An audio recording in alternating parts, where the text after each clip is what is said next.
Здравейте и добре дошли в моя канал. Нека се направим този супер бърз и лесен кекс. Ще ни трябват олио, брашно, сода, захар, лимонада, 4 яйца, какао, пак повер и ванилия. Започваме като се изчукваме 4 яйца.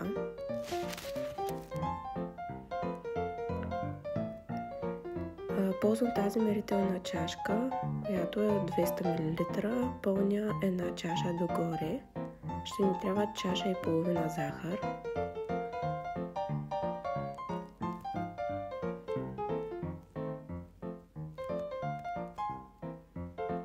И започваме да разбиваме с миксер.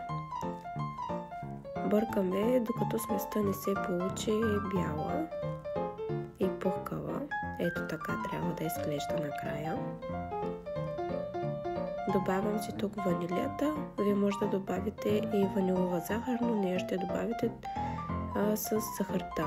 Също така ще ми трябва и половин чайна чаша олио. Ето виждате, нарочно го правя пред вас, за да видите колко лесно се получава всъщност, и веднага разбиваме на слаба степен на миксера.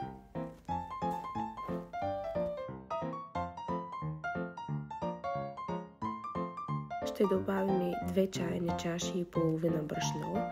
Сместа ще изглежда доста гъста, но след като сложим лимонадата ще стане по-течна, което не би трябвало да ви притеснява, тъй като става доста пухкав кекса. Ако е по-гъста сместа, той ще бъде по-тежък.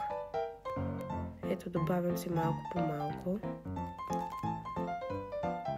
и разбърквам, без да спирам, и добавям брашното.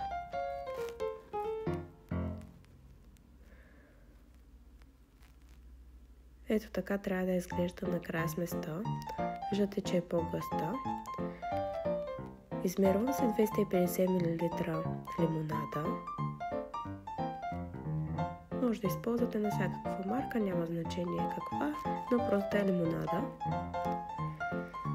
Тук към пакетчето бакповер ще сложа една чайна лъжичка без връх от содата бикарбонат и ще разбъркам, за да може двете съставки да се смесят. Даже виждате малко по-малко от чайна лъжичка. Разбърквам ги направо в пакетчето, тъй като трябва да ги изсипя веднага при лимонадата и тя ще кипне и трябва да разбъркате много добре. Ето виждате как кипва. Затова си подгответе по-голям съд. И когато ни е готова лимонадната смес, я добавяме към кексовата смес и разбиваме на ниска степен на миксера.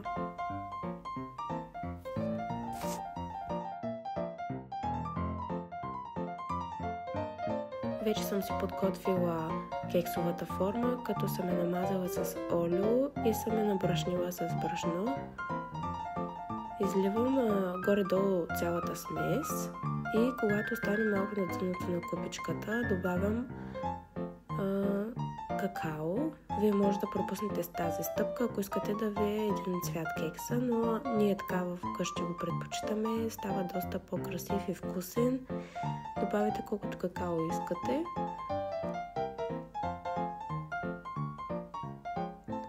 И изливате отново отгоре върху сместа. Имам си една малка лъжичка и започвам да правя ето такива въртеливи движения, за да може да стане по-мраморен кекса и по-шарен и от сместа да отиде и по-надолу. Пека го във фурна, загрята на 180 градуса за 40-45 минути. Това зависи от мощността на вашата фурна. Изчаквам го да изстине и го варя от формата и го поръсвам с пудра захар. И ето го готовият кекс. Виждате колко е пухкав, много красив, въздушен, лек и много лесен за приготвяне. Надявам се да ви е харесало. Ако е така, може да се абонирате и да харесате клипа.